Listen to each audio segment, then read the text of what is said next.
પૈસા મેળવવા માટે આમાંથી કોઈ એક ઉપાય અપનાવો, તમારી તિજોરી પૈસાથી છલકાઈ જશે।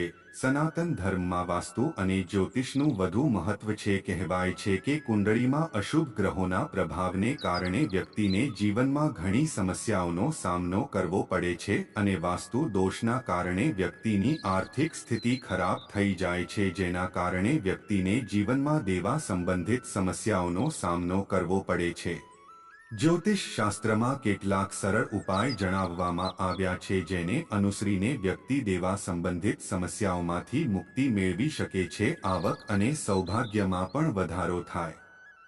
જો તમે પૈસા કમાવવા અને દેવાથી મુક્તિ મેળવવા માંગતા હોવ તો તમારે આ જાદુઈ ઉપાયો અજમાવવા જ જોઈએ। પૈસા મેળવવાની રીતો।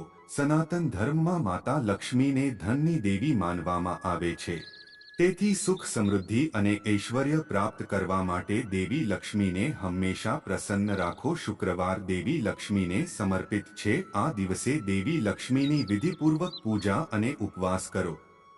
આવું કરવાથી જીવનમાં ખુશીઓ આવે છે અને આર્થિક લાભ થાય છે। જો તમે નથી ઈચ્છતા કે તમારી તિજોરી ખાલી થઈ જાય તો આ કામ રોજ કરો।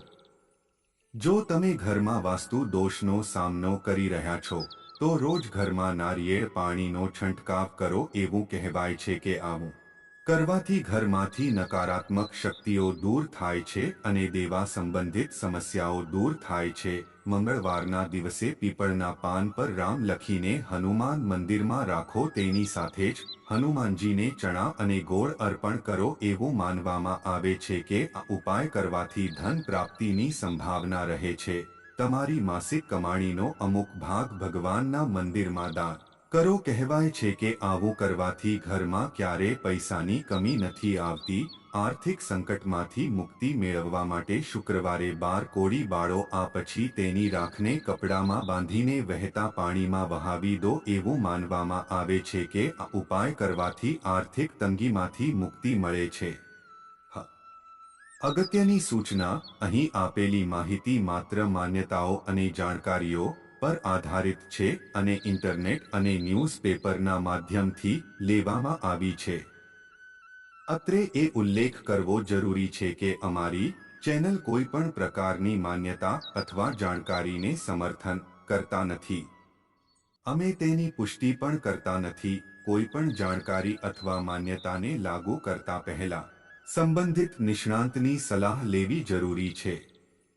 અને તમે જે વિડિયો જુઓ છો તે હિન્દુ પૌરાણિક કથાઓ, પ્રાચીન હિન્દુ ગ્રંથો અને લોકવાર્તાઓથી પ્રેરિત છે। આ વિડિયો હજારો વર્ષ જૂના માનવામાં આવતા ધાર્મિક ગ્રંથો પર આધારિત છે।